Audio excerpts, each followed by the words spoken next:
അക്ഷരപ്പൂട്ടുകൾ ആദ്യം തുറന്നു തന്നു. കുഞ്ഞിക്കാലടിയോരടി തെറ്റുമ്പോൾ കൈതന്നു കൂടെ വന്നു. ഉള്ളിനുള്ളിൽ അക്ഷരപ്പൂട്ടുകൾ ആദ്യം തുറന്നു തന്നു.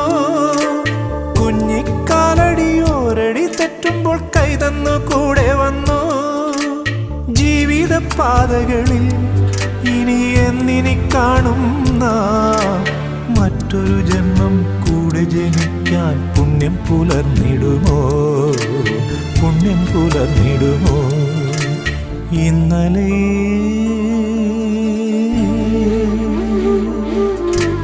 ഇന്നലെ എൻ്റെ നെഞ്ചിലെ